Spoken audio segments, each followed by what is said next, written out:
Good evening. Tonight I'm going to talk about Promise Keepers, the Promise Keepers movement.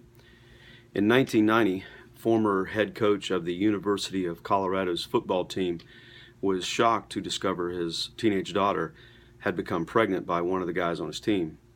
This really convicted Bill McCartney, and it convicted him that he hadn't been the proper Christian dad, maybe even Christian husband that he should have been.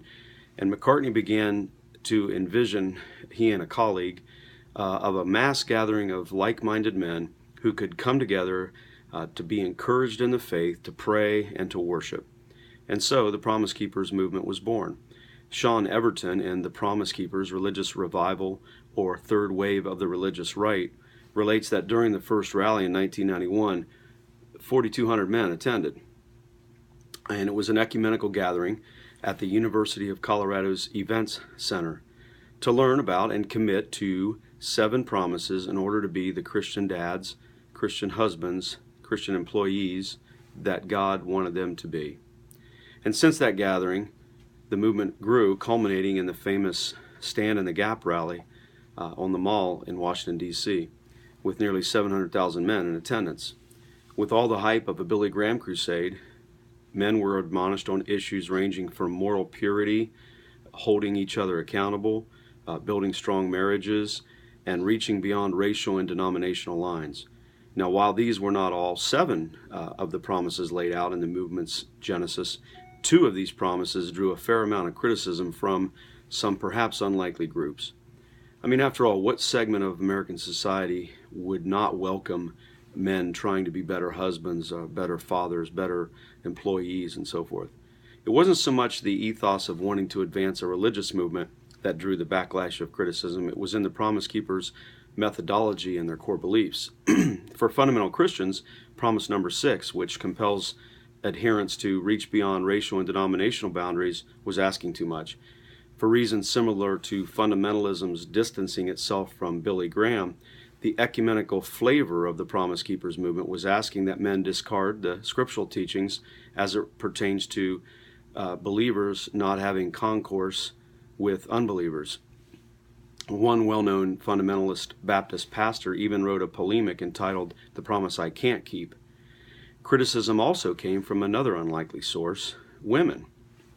Rise H. Williams in Introduction, Promise Keepers, a comment on religion and social movements, relates how an undercover Ms. Magazine investigation found Promise Keepers to be a call for patriarchy at the expense of women's rights. Promise Keepers was not the first religious movement to attract the ire of the feminists. In 1912, the Men and Religion Forward movement, according to L. Dean Allen, paralleled the Promise Keepers movement. In both eras, Allen notes, there was a surge of feminism. Whether it was identified in the early 1900s with women's suffrage or temperance, or in more recent days with the question of should women be pastors, Allen notes that both movements drew feminist attack, and ultimately both movements failed to endure. Men did not flock to churches in the wake of the Men and Religion Forward movement, and today's steadily climbing divorce rate and rise of single-parent families supports the notion that Promise Keepers, while an admirable attempt, was just too idealistic. If I personally had to side with either of these 2 camps of criticism I've mentioned, it would have to be with the fundamentalists. I personally would find it difficult to sit down to a Bible study with someone who doesn't believe the fundamentals of the faith like I do. Regarding the feminist backlash, a quick look at societal trends might cause the National Organization for Women to rethink their attacks on men's religious movements. Dr. Patrick Fagan states in The Real Root Cause of Violent Crime, The Breakdown of Marriage, Family, and Community, that over the past 30 years, the rise in violent crime parallels the rise in abandonment issues, abandoned homes that don't have fathers, rather. And while liberal reform groups continue to throw money at social programs, there is no reason, according to Dr. Fagan, to suppose these programs will ever have any significant outcome. Since 1965, Fagan notes, welfare spending has increased 800%, while the number of major felonies per capita today is roughly 3 times what it was before 1960. As Senator Phil Gramm of Texas stated, if social spending stopped crime, we would be the safest nation on earth. The Promise Keepers movement was a noteworthy example of an evangelical outreach that was often seen as a political movement.